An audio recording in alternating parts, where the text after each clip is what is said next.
After Ceres and Haruka are done with their shady activities, they notice that Kazuma is standing right there in front of them. He is posing as if he is some kind of alpha male, but he has just seen his wife getting violated by a kid he raised himself. Anyway, Kazuma asks Haruka if she is done or wishes to go for another round, but she says she's had enough for now. Ceres guesses that Kazuma might have left the room in between their shady activities, probably out of shame, but either way, he says sorry to the cuck for letting his intrusive thoughts get the better of him. However, Kazuma says that the two of them are good for each other, especially after what he just witnessed. Haruka agrees to this, and it confuses Ceres because he had no idea both husband and wife would agree to something of such a nature. Kazuma now explains that he and Haruka have lost their freak between each other and haven't engaged in a very long time.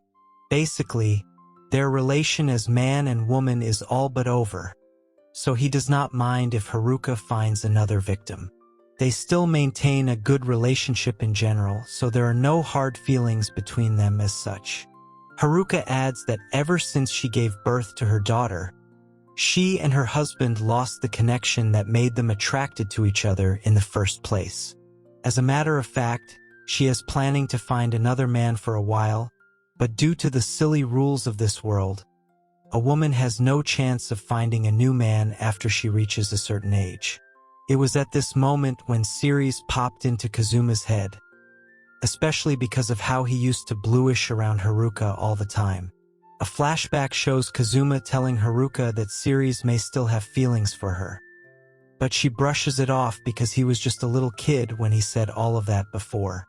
Despite this, Kazuma still felt that our hero did not grow out of his love for moms, and that theory has been proven true over here.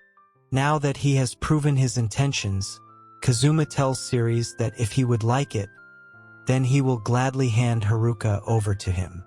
In the middle of all this, Haruka just sits and blushes, but Ceres still can't believe that he is being given such an offer. However, Kazuma once again reminds our hero that he used to be a little creep back in the day, sticking to Haruka's leg like a dog who needed to get snipped. Ceres is reminded of this, and he does feel a little embarrassed, but he can't hide from the truth. Now, Kazuma says that he has lived with Haruka for a long time, and she still remains an important part of his youth, as they have fond memories together.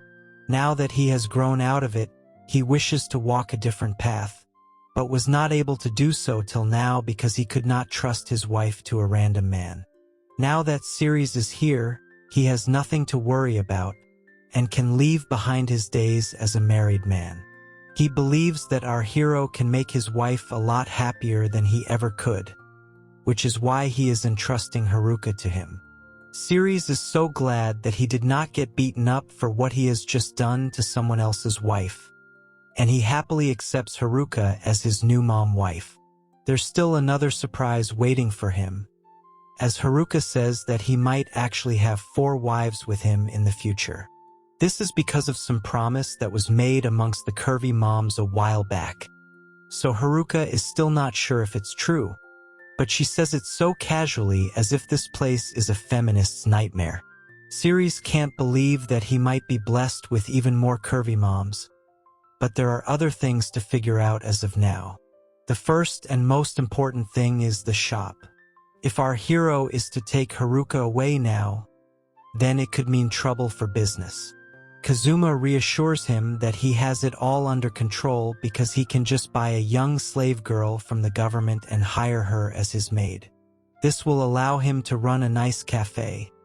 But Haruka has just realized why her husband was so keen to let her go. Of course, she herself is a 10, but since everyone operates on Drake mentality in this world, Kazuma would surely prefer a much younger slave. Ceres offers to lend the funds for the maid to Kazuma, but he firmly refuses this. Ceres once again asks Kazuma to take his money, because he wants to help his older brother for once in his life. Eventually, Kazuma does take the money, and he seems to have gotten a great deal out of this whole situation. Now, our hero leaves with his new wife mom, and he promises Kazuma that he will take care of her, no matter what. There are sparks flying everywhere between Ceres and Haruka, after which they decide to find out what Shizuko is up to. Haruka wants to meet up and talk with her fellow mom buddy, but Ceres says that he was instructed not to come back home today. Now, we move to Shizuko, who is having a nice drink to herself while also wondering if her lover boy has managed to get with Haruka yet. Now, Ceres takes Haruka on a detour and leads her to a familiar spot. She is hit with nostalgia as she sees the area, and it makes her recall when she used to watch over the kids back when she used to have days off from the shop. All the kids used to be a hassle for her, but Ceres was relatively easier to manage despite his intrusive thoughts. This leads Haruka to tell our hero that he has changed quite a bit, and it surprises him. The wife mom asks Ceres if this place full of memories was the only thing he wanted to show her, but he says there's more. Our hero then goes on to tell Haruka that he wants to make 1,000,000 more memories with her as husband and wife, but also calls her sis at the same time. This comes across as typical Alabama behavior, but Haruka doesn't have a problem with it. She holds her new husband's hand and calls him silly for trying to act cool like a poser. With that, Ceres and Haruka embrace each other and share a passionate moment. It's getting late now, so Ceres suggests heading back, but Haruka says that she wishes to stay here a little longer. Our hero has no problem with that, so the couple sits down together and they cuddle to make all the single folks depressed. After all this romance, it's time to take a look at the miserable bunch of heroes led by Isekai'd. We see Mel, who is having a hard time with all the accounts, and she claims that she can't take it anymore. It's a huge pain to her, but Isekai'd says that she should not be complaining as she has been exempted from all the other work of the party. Mel has to write periodic reports of the party's adventures to the church in order to get an allowance from them. This involves what kind of materials they intend to buy and what their future plans are as well.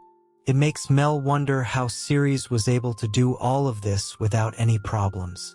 On top of that, the church gets mad at Mel if her handwriting is bad, or even if the party has no future plans. Clearly is a lot for the spoiled brat to handle, and it shows. Now, Lita shows up and tells Isekai'd that she needs to do some maintenance on her sword.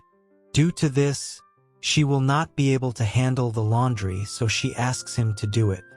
However, Isekai'd gives the convenient excuse that he is a man and would prefer not to wash a woman's delicate clothing.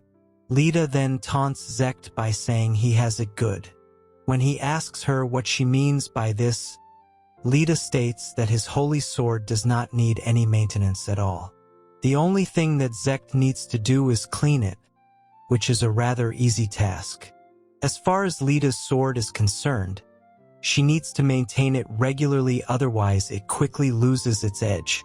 As a matter of fact, the other day, she almost lost her life because she could not cut off an ogre's arm. The attention now turns to Maria, who already says she doesn't want to do anything despite no one asking her to. Isekai'd tries to reason with her, but she says that she will not have anyone else's work pushed onto her. This becomes a bit too much for Isekai'd to handle, so he finally admits that their current situation is all his fault. He realizes that the most important person in the party was not himself or the sage, but rather Ceres. Having said this, Isekai'd asks the girls if they believe they can get Ceres back. Mel wishes that they didn't have to rely on our hero so much, but Lita says that no one is better at maintaining swords than Ceres. Maria adds that Ceres was the only one she could trust with shopping because he would never buy anything that was not necessary. This is more than enough for Isekai'd to declare that they need to get Ceres back. Little does he know that Ceres has been maintaining his own sword a bit too well with his mom. Lita asks Isekai'd what Ceres might ask as compensation for his return, but the thought didn't even come across him till now. She reminds him that despite all the efforts our hero put into the party, Isekai'd shamelessly kicked him out because he wanted to have fun with the girls without any interruption. Isekai'd is hit with a massive wave of guilt, and he tries to console himself by saying he didn't do anything so cruel. Maria calls him out for being ignorant and reminds him that he made Mel take off the necklace that Ceres gave her as a gift, just so that he could put his own necklace on her. On top of this, Isekai'd made sure that our hero say this while he was getting kicked out of his own party. It's quite obvious that such an act had hurt our hero's feelings. So Maria asks Isekai'd how he would feel if someone did that to him. The shameless hero finally has a moment of realization and admits that he would have punched Ceres if he had done the same thing to him. Despite this, he also recalls Ceres being nice to the party even after being kicked out for no good reason. Isekai'd's head drops down in shame, and even Mel feels bad about what they have done to Ceres. Lita states that all of them had gotten carried away at the time, and Maria declares that they will need to give our hero something grand in order to make up for their gross negligence. Isekai'd says that the girls should know exactly what needs to be given back to Ceres, which is a woman and a place to be. He considers giving Mel back to Ceres, but that would not even be close to enough to make up for what has unfolded so far. Isekai'd thinks about offering Lita or Maria as well, but then he remembers the shady acts they do to him, so he can't possibly let that go. After all, a man rarely stops being a man unless he has gone mad. Isekai'd does not know what to do anymore, and we instantly shift to his mom Shizuko, who calmly calls him stupid. She wonders how he even grew up to be this way, and then we see that she is actually having a drink with two other curvy moms. They feel bad for Shizuko and what she has been through, but what's important is that she couldn't be happier now. The other moms find it amazing that Shizuko managed to marry Ceres, especially Mel's mom, Sayo. She can't believe that Shizuko got with such a young boy and calls it unfair. Now, Maria's mom, Misaki, feels that it is hard to believe such a thing has happened, but then Sayo says that it should be considered natural because of the way Ceres used to look at the moms even when he was a little boy. Our hero has always been in love with older women, and it shows, although if we consider his mental age, then he is the one who is older than all of these curvy moms. Sayo seems to have had enough beverages as her face shows desire for Ceres. Misaki sees this and says that Sayo would normally never get involved with anyone with such a big age difference. Sayo counters that Ceres has always acted like a gentleman around her, so she would never let such an opportunity pass by. She remembers that he had told her he loved her back when he was just 5 years old. Despite looking like a child, Ceres would always speak as if he was a grown man, so Sayo does not see violating him as a crass act. Misaki once again tries to sway her away by saying Ceres might have just wanted the love of a mother. That is true, but it's not the kind of love that Misaki is referring to. Sayo reaffirms that by stating Ceres clearly wanted to love her as a woman. Of course, due to their age difference, she did not respond to him back then.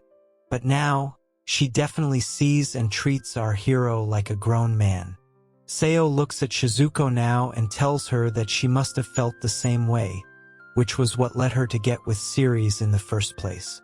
Shizuko shyly agrees with Sayo and admits that even though Ceres was weird as a kid, she always treated him like a son back then. It was only later when she realized that she should have treated him like a stepson. Sayo believes that this was when Shizuko started falling for our hero, and then she decides to ask a very blunt question. She wants to know how things are in the bedroom, but Misaki once again tries to deflect her question by saying all of the moms here are basically like grandmoms as per the rules of this world. She believes that a young stud like Ceres would never be interested in the bodies of old women like them. However, she does not know that moms like her would be instant hits back in our hero's world. Shizuko backs up this claim by blushing and saying Ceres is an absolute beast. Both Misaki and Sayo watch on in disbelief as Shizuko tells them that Ceres does not let her go until the sun rises up. Our hero is indeed a man of culture, but Sayo does not believe this, and she tells Shizuko not to lie so much just because she loves Ceres. Misaki adds that her own husband tells her she is not worth engaging with, but that is only because he is a fool. Sayo even states that she has not been able to act on her intrusive thoughts in over 10 years, which is ridiculous for a curvy body like hers. She states that even if she tries to hold her husband's hand, he would say that it's disgusting. These men clearly have no standards, but Sayo believes the ways of this world, so she refuses to accept that someone like Ceres would think differently. Also, if what Shizuko is saying is true, then there is no reason for her to be sharing this information with the other moms. She would have tried to monopolize Ceres and have him all to herself, but then she tells the other moms one for all and all for one. This is when we learn that the 4 curvy moms had promised to share their joys and sorrows with each other, no matter what. To prove her point, Shizuko goes on to show the other moms a mark on her neck which can only be obtained if you are getting violated by a bull in the sack. Misaki and Sayo can't believe what they are seeing, but it's the truth. Sayo wants to know what Shizuko's end goal is, and she assumes that she simply wants to brag about her new boy toy. Shizuko proves that theory wrong as well by revealing she had sent Ceres to Haruka's house for a night visit. Sayo can't believe this, because Haruka is supposed to be in a good relationship with her husband. Shizuko says that Kazuma might be a nice man, but he is no longer interested in Haruka as a woman, so it's fine for her husband to get with her. Sayo is speechless, and then Shizuko says that Ceres does see all of them as women. This is why she wants both Sayo and Misaki to abandon their husbands for Ceres. The curvy moms are shocked to hear this, but Shizuko tells them that this is their chance to go back to being women again. Of course, there are consequences to their actions, but the reward seems a bit too good to be true. They wonder if such a thing can even be possible, but the blush on their faces say it all. They tell Shizuko that if she is lying to them, then they will definitely get back at her for giving them so much false hope. Shizuko says that she is not lying at all, and counters by stating the other moms have to join her back as adventurers if what she is saying turns out to be true. This is when we learn that Sayo used to be known as the teary-eyed ice princess who would freeze anything that stood before her. Misaki used to be called the berserk black knight who would chop down demons into minced meat. On this note, Shizuko tells the moms that it's time for them to go wild and relive their youth, but they tell her not to mention the nicknames they came up with when they were young and did not know any better. Now that all the intentions are out in the open, Sayo wants to know what Ceres has to do with them returning as adventurers.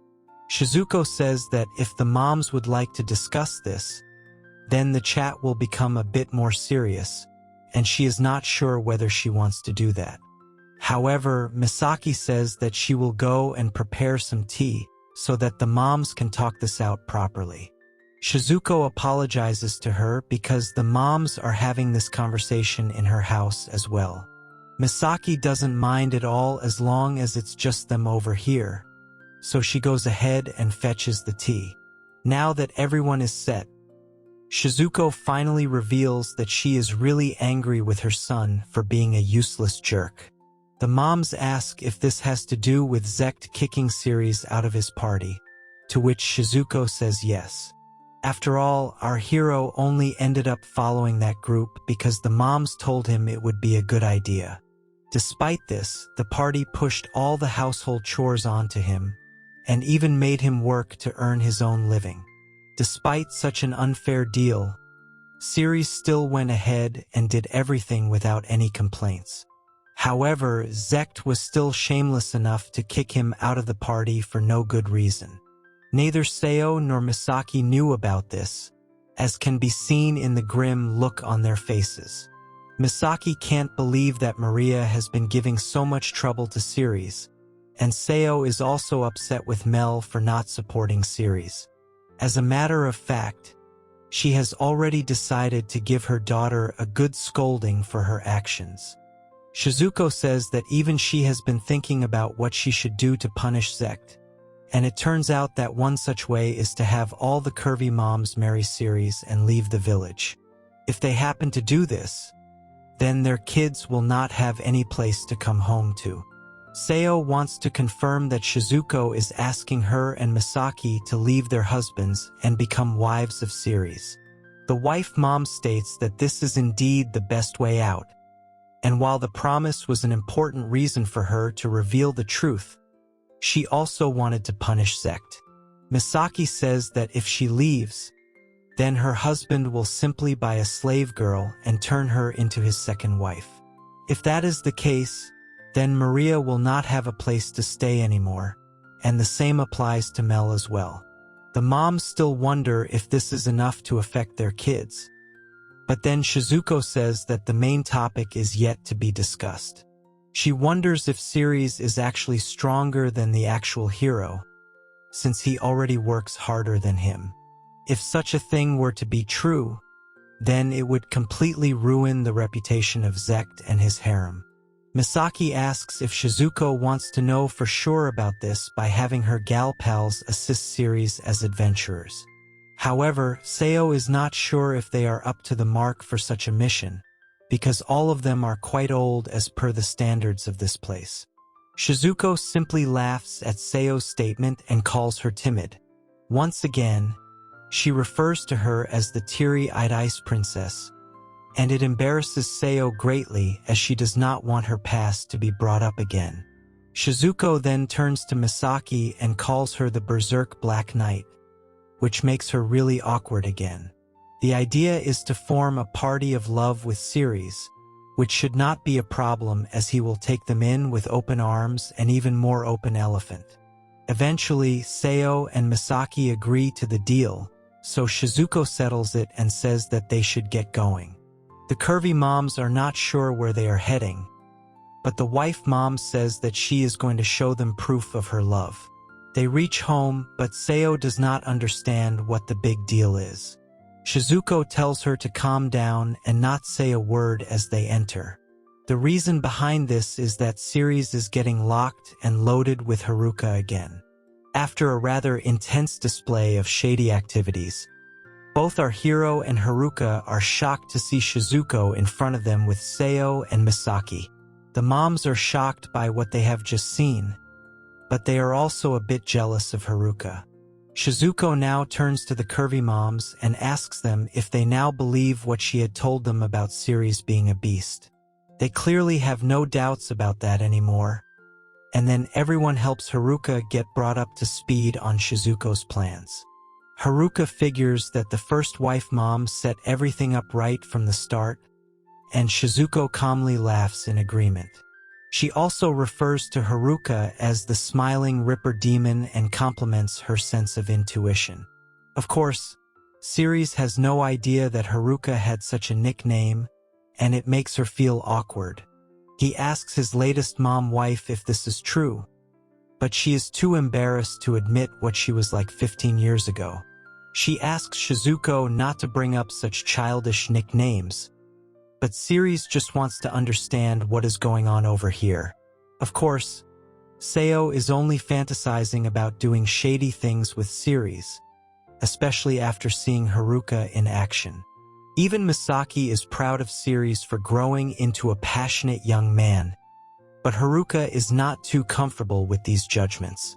Now, Shizuko explains her deal to our hero and then asks him to take in both Misaki as well as Sayo as his new wife moms. Ceres is in a bit of a spot because on one hand, he would gladly take Misaki and Sayo as his new wives, but on the other hand, he is not too keen on the plan to take revenge on Isekai'd and the others. He does admit that he was angry when he got kicked out of the party, but at the same time, he also felt a sense of liberation. After all, he was only a part of this party because the moms had asked him to protect their kids. It was basically why he left so easily when he was told he was not needed anymore. Revenge has never really crossed his mind, so he isn't too sure about turning over to the dark side. There's also the fact that he can use all the privileges of the hero's party, so he tells the moms that he will gladly accept Sayo and Misaki, but he is not too sure of the revenge aspect.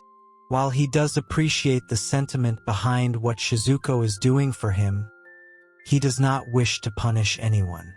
The first wife mom says that what Isekai'd did to Ceres was indeed very wrong, so he should definitely think this through.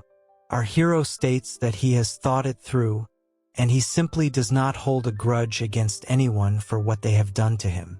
Shizuko asks him again if he is sure of this, especially after all the treatment he had to go through. Plus, Isekai'd keeping all the girls to himself should have definitely annoyed any normal boy. However, our hero is just made different, and he says that the women he likes are Shizuko, Haruka, Sayo, and Misaki. He even calls them broad-minded, kind, and loving women, after which he states that their daughters did not fit that bill for him. All they did was make him work hard, and then they kicked him out, so he doesn't care much about it.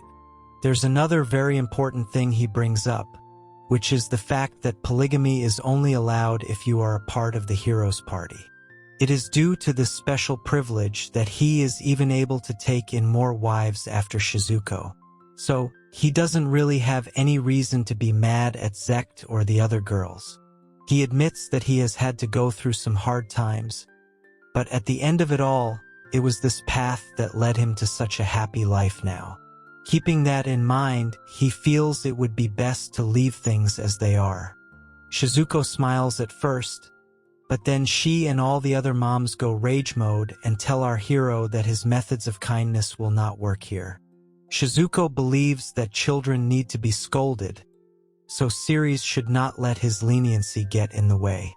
Haruka can't forgive Lita either, and the same applies to Sayo and Misaki, who are supremely disappointed in their daughters.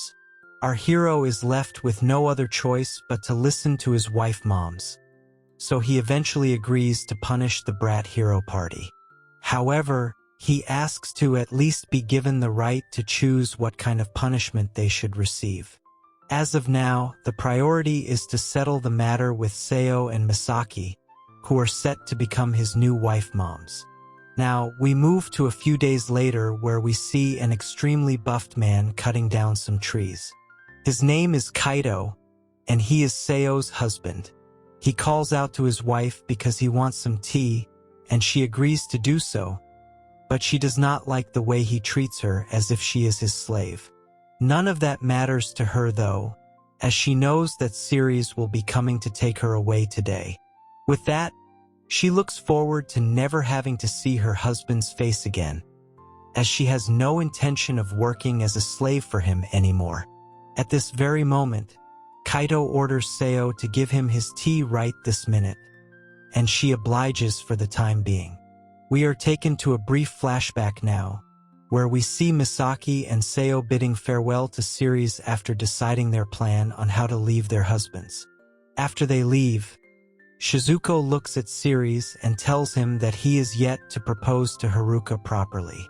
He agrees, so Shizuko smiles and holds onto his arm, stating that they are now one as a family. Haruka feels a sense of warmth upon hearing this, and she agrees with Shizuko, but this gives the first wife mom the chance to suggest taking a bath together.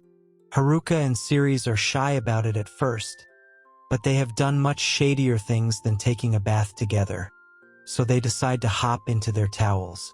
Ceres says that it won't be necessary for all of them to go in together, but Shizuko maintains that it's important for family to get along. Our hero does not have any answer to that, so he allows his wife moms to wash his back. Ceres wonders how things have turned out this way, and although he may sound a bit sad, Shizuko can sense the excitement in his voice. Anyway, she tells Haruka that it's time to clean the front, and this makes Ceres a bit nervous. Haruka tells him to stop hiding his elephant as they need to make sure they have washed him properly. One thing leads to another, and as we would all expect, our hero gets to live out the ultimate desires of most young men. After they are done executing their intrusive thoughts, the triple couple takes a bath, but the tub is too small. Since it's too cramped, Ceres suggests building a bathtub that can fit everyone from his new family. Haruka suggests a bigger bed as well because family needs to stick together at all times. This makes Ceres happy, and he agrees with his big sis, who is also a mom and his wife at the same time. Now, we move back to the present where our hero has come to Sayo's house so that he can take her away from her husband. Sayo opens the door with a bright smile on her face and welcomes Ceres inside. She tells him that the person he needs to meet is waiting for him inside, and this makes him a bit nervous. He goes on to sit down in front of Kaito, who is striking a pose like a boss. He comments on how Ceres has finally made it here, and we can see that a proper feast has been prepared for him. Our hero is still standing, which makes Kaito angry, so he scolds him and orders him to sit down this instant.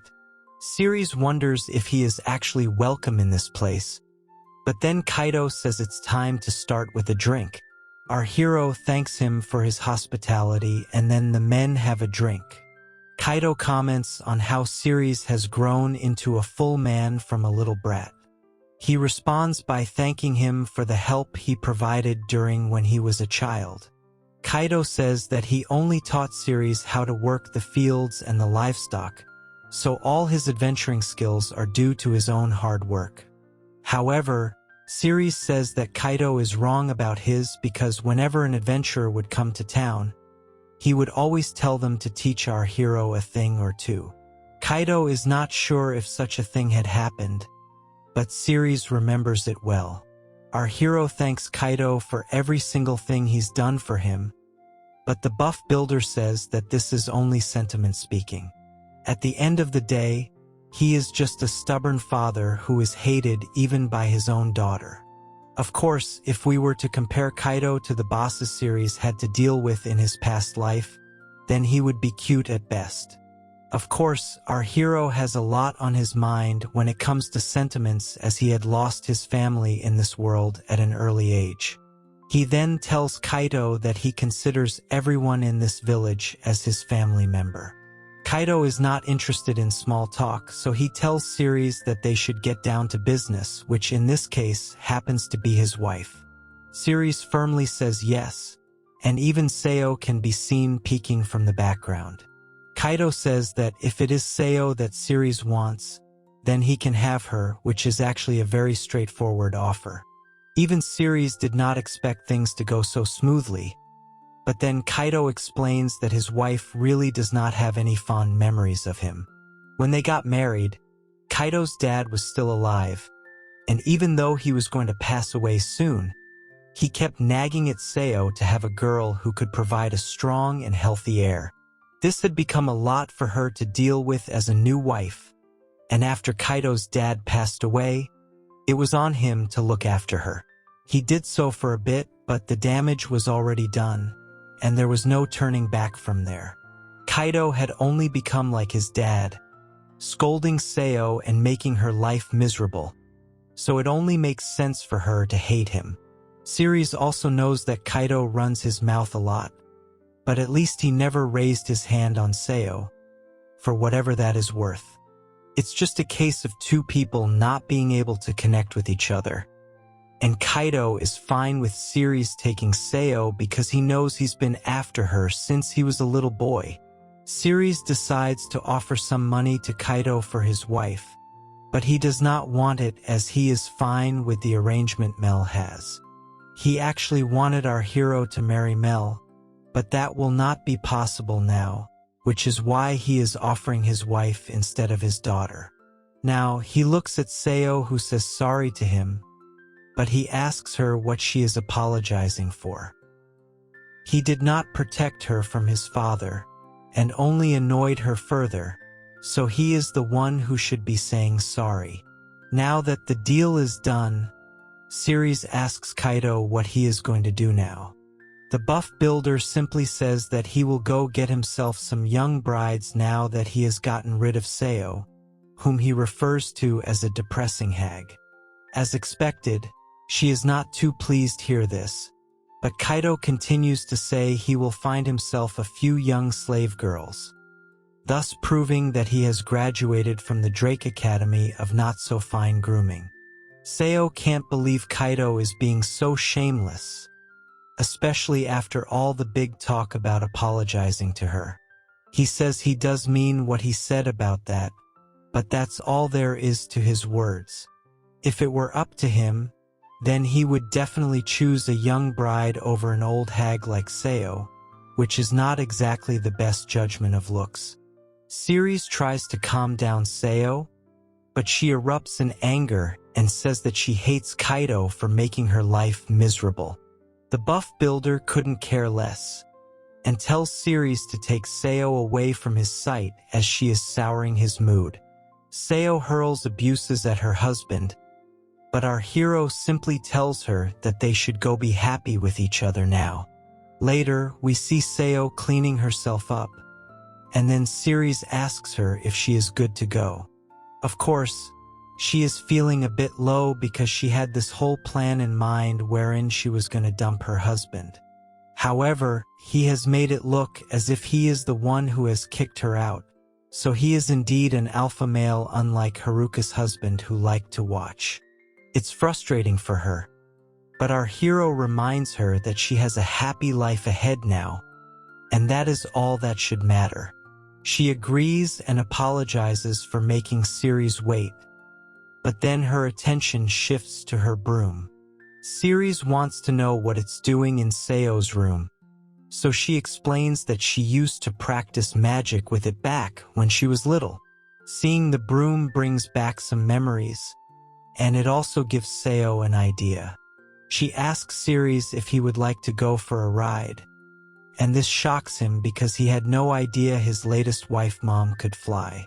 This should have been common sense, considering that she is actually a wizard with a magic broomstick. With that, Sayo takes off with Ceres on the broom, just like an R-rated version of Harry Potter. Our hero is amazed because even Mel is not able to fly. Sayo explains that her daughter is a sage, so her spells are very potent, but the problem is that she does not know how to control her power. Ceres tells us that he does have the power of air walking, which allows him to walk in the air, but even that can't get him up to the kind of altitude he is at right now. It makes sense now that Sayo used to be an S-rank adventurer, because her experience is truly out of this world. Now, Ceres asks Sayo if she has settled down from the earlier situation with Kaito, but it is not easy for her to just forget about it. The thing is that Sayo raised a kid with her husband and lived half her life with him, so she had expected to breathe her last with him as well. Since she is old right now as per this world's standards, she felt that she had run out of options, due to which she resigned herself to this fate. Kaito treated her like a slave each and every day of their time together, and since he is older than her, it meant that Sayo would have had to take care of him if he fell sick or became too old to walk. Luckily for her, when Shizuko said that she could live a happy life with Ceres, Sayo felt that she could get her freedom back again. Of course, she is still a bit upset about the way things eventually turned out for her, but if she and her husband did not really need one another, then it was for the best that they split up. All of this is assuming the fact that Ceres does not go on to dump her, but we can be sure that our hero would never do such a thing. Sayo asks him if he means it, but she also takes the broom much higher up, which alarms Ceres a bit. The wizard wife mom says that she might have spoken to Kaito, but her new husband is yet to propose to her. She says that Ceres would always say he loved her back when he was little, but she does not know why he likes her so much. She wants to know what part of her body he likes so much, and this puts our hero in a bit of a spot. She breathes into his ear as she asks this, so we can imagine what it must be doing to our hero's intrusive thoughts. He eventually grabs Sayo's thigh, and this catches her off guard, so the broom begins to descend. The both of them are falling at a really fast rate, and Ceres tries to get Sayo to act on it, but she is too busy enjoying the touch of a man after such a long time. Eventually, the new couple crashes into a forest, but luckily for them, the trees cushion their fall. Ceres asks Sayo if she is all right, and then we see that he is actually on top of her. As expected, sparks are flying everywhere and Ceres activates the mom-loving beast within him. Sayo looks at her new lover boy and tells him that this will be the only time they will get to be with each other alone, and without any of his other wives, so it would be best for them to do the nasty over here. Our hero did not expect to hear this at all, but from the look on Sayo's face, she is definitely ready to let it all out after their crash landing. Ceres clearly can't hold back any longer, so he is ready to rip out the elephant, but Sayo asks him to wait for a moment because she does not want any of the forest's monsters to come and bother them. She unleashes a magical barrier, although she admits that Shizuko is better at this kind of thing. The barrier holds, and Sayo is confident that the small fry will not be able to break through it. With that, it's time to let their intrusive thoughts run loose, and Ceres gets straight down to business on Sayo's soft pillows. What follows is a rather intense sequence of unspeakable acts, and it ends with a mutual finish. After they get done and dressed up again, Sayo asks her new lover boy to keep this particular session a secret between the two of them. He has no issues with that and says that it's time to head home. But then Sayo takes a look at her broom and notices that it has broken off, most definitely from the crash landing. Sayo says that they will have to walk while also keeping an eye out for monsters as the magic barrier will run out soon. The moment she says this, we can see that a couple of monsters have already arrived at the scene. Ceres gets ready to defend his new mom-wife, but before he can pull out his sword, Sayo decides to unleash her own spell, called Ice Bind. She follows it up with an impressive icicle wave, which is more than enough to take down the wolf monsters over here. Our hero is amazed by what he has just witnessed, but Sayo simply smiles and tells him they need to get going. Ceres notices that Sayo is using short chant magic to deal with monsters quickly, and then using deadly magic to end them for good. She remains cool even during the heat of the battle, and is extremely used to fighting, which is a good thing. The scary part, though, is that all four of our hero's wife moms are probably on the same level. As he says this, we see a giant demon monster show up, but even he is no match for Sayo, who uses a spell known as Absolute Zero. Ceres is surprised by such a powerful spell, as is the monster who is frozen at this point. Sayo then reveals that this spell is an original creation of hers which was named by Shizuko. Basically, she lowers the blood temperature of her target to -200 degrees, which is more than enough to freeze them for good.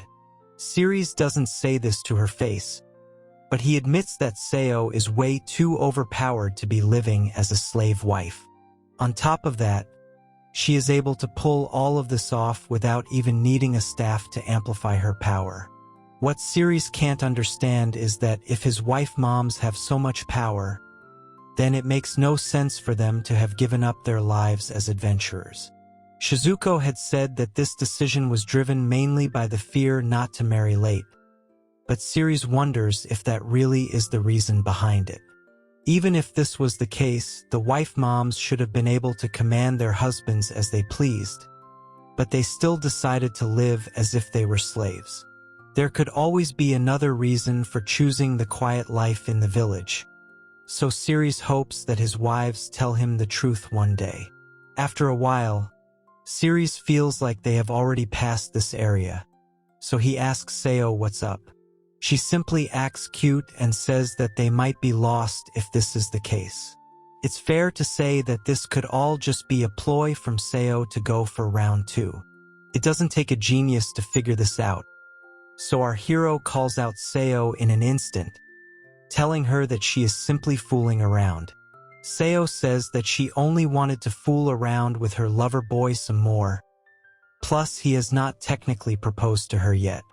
Ceres admits his mistake and states that it would be low of him to expect such a lovely woman to say that to him.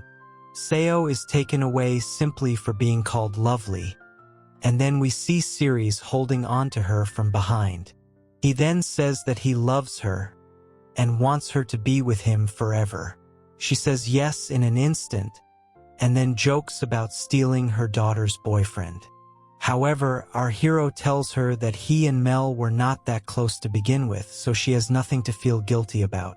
Later, they reach home, and Sayo happily greets everyone with a wide smile on her face. She tells Haruka and Shizuko that she will be in their care from today onwards, but she is a bit too chirpy for their liking.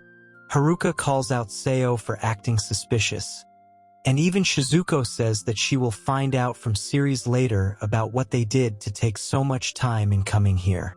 Of course, there is still a lot of work left to be done, and it starts with having to get Misaki from her husband Shuto too. Ceres enters their store, which also doubles up as a foodstuff spot. He says sorry to Misaki for making her wait so long, but she does not have an issue with that. Now, he meets with Shuto and tells him it's been a while since they last saw each other. Shuto greets him with a smile and says that Ceres is being a bit too stiff around him. He asks if our hero would like to have a drink, and then he shows a bottle of brandy, which he has been saving for this very moment. Ceres identifies the booze instantly, which impresses Shuto. He says that our hero is very knowledgeable and is the only one in the village who gets him, apart from Kazuma, who is a cuck, in case you forgot about that. Now, Ceres tells us that Shuto is a very knowledgeable man, especially when it comes to luxury items. He's smart to boot, but the main issue is that he is an overly rational oddball. It is due to this behavior that the villagers are not too fond of him. Despite that, our hero can't forget that it was Shuto who taught him how to read, write, and also do math. Of course, this should have been easy for a man who was reincarnated into another world, but Ceres reveals that he needed to brush up on his skills, as he had forgotten a lot during his reincarnation process. Keeping in mind all of this, Ceres thanks Shuto for all that he's done for him. However, Shuto says that the shocker came to him when he saw how good Ceres was at reading and writing when he was just 5 years old.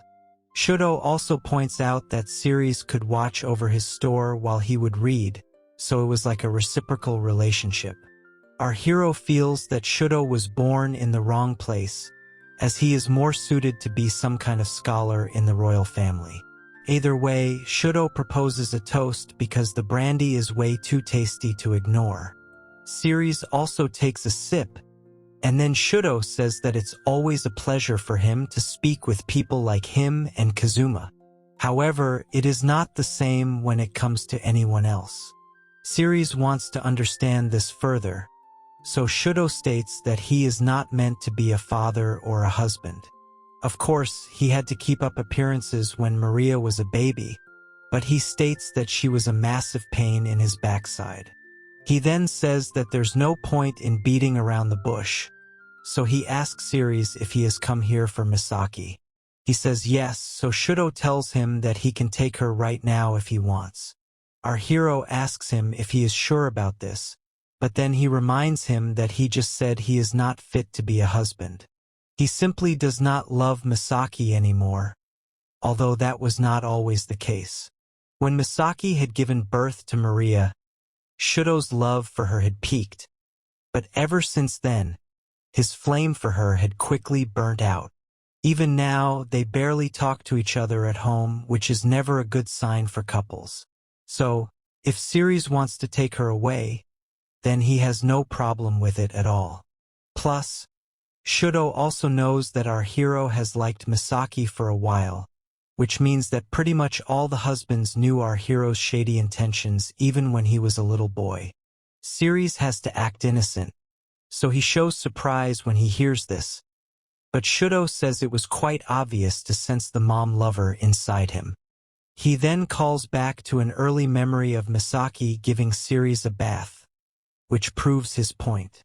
Now, Shuto says that our hero did lose his mother at a very young age, so it would not be strange for him to want women with motherly features. He even states that there are multiple such cases out there, and refers to them as oddballs who enjoy the company of moms and grandmas. Having said that, Shuto has complete faith in Ceres when it comes to taking care of his wife. He then asks Misaki if she is fine with it, but the look on her face suggests that she is angry at her husband for comparing her to a grandma. Ceres does acknowledge that Shuto is a smart guy, and he is sure that he would have already sorted out his future. He goes on to ask what he will do moving forward, and Shuto seems to be very happy that he was asked this question. His answer, though, isn't exactly what you would expect from a genius, as he says that he will buy himself a young slave girl. With all the husbands stating the same thing so far, it's fair to say that the men of this world are not like us. Shuto reasons that Misaki is no fun at all, while Maria only has flowers in her head. So, him buying a young slave girl with an interest to learn would be a great experience for him, among many other probable things that he would like to do to her. As Shuto continues to talk about the value of high-class slave girls, Misaki finally loses her cool and smashes the table with her fist. Both Ceres and Shuto are stunned by this behavior, and Misaki goes on to apologize for not being fun to be around. She then tells Shuto that they should go out and look at the stars for a bit, but Shuto says that since she is not his wife anymore, she does not have the right to hit him either. He then turns to our hero and pleads with him to take Misaki away before she gets more violent.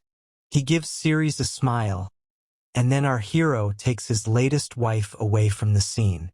He tells her it would be better for them to be at their new home now, and she agrees.